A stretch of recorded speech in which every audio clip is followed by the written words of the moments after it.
Assalamualaikum warahmatullahi wabarakatuh. Apa kabar Bapak dan Guru hebat?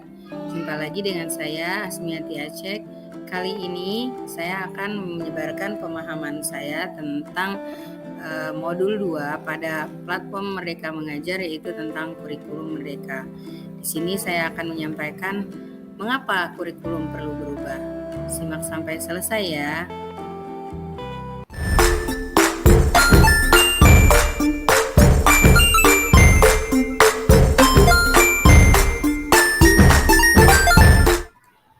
Modul 2 Kurikulum Merdeka ini terdiri dari 2 modul pelatihan. Yang pertama yaitu makna kurikulum dalam pendidikan, dan yang kedua yaitu pembelajaran versi kurikulum merdeka. Apa sebenarnya kurikulum itu?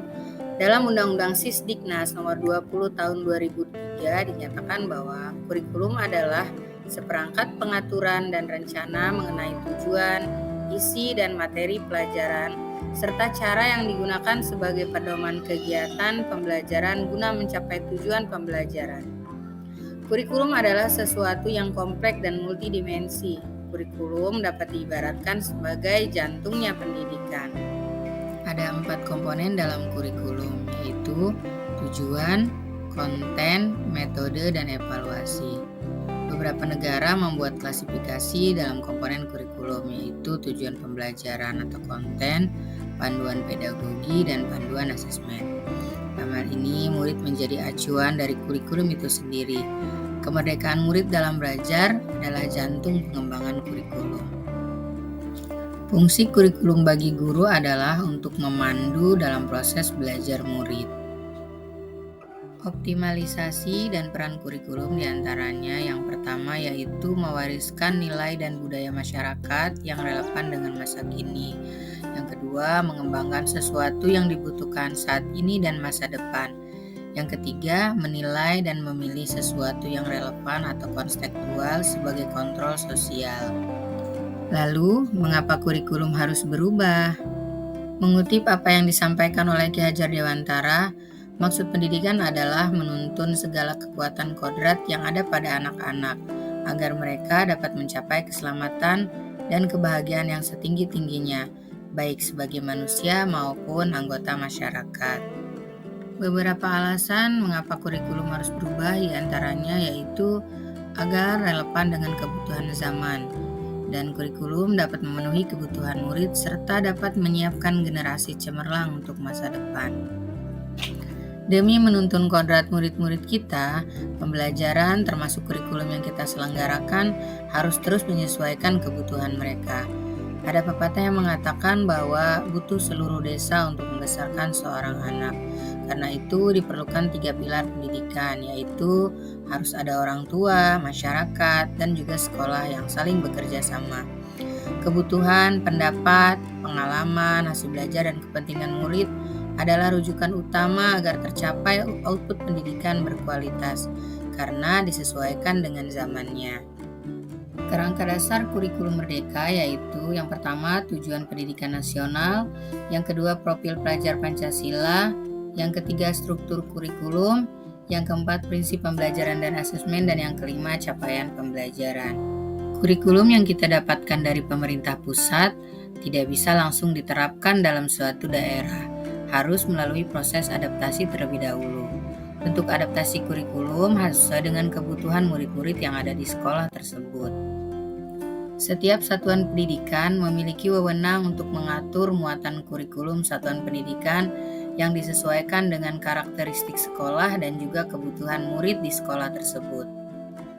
Kurikulum yang diadaptasi oleh satuan pendidikan sesuai dengan karakteristik, keadaan kontekstual, dan kebutuhan satuan pendidikan itu sendiri disebut sebagai kurikulum operasional satuan pendidikan atau biasa disebut dengan KOSP. Kurikulum operasional satuan pendidikan memuat beberapa komponen. Yang pertama, karakteristik satuan pendidikan, yang kedua, visi, misi, dan tujuan, yang ketiga, perencanaan pembelajaran, dan yang keempat, pengorganisasian pembelajaran.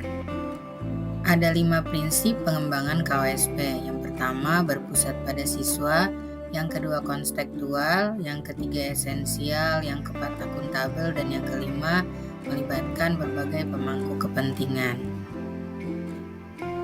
Dokumen KOSP yang dibuat sekolah merupakan dokumen yang dinamis, mengikuti perubahan zaman dan kebutuhan satuan pendidikan.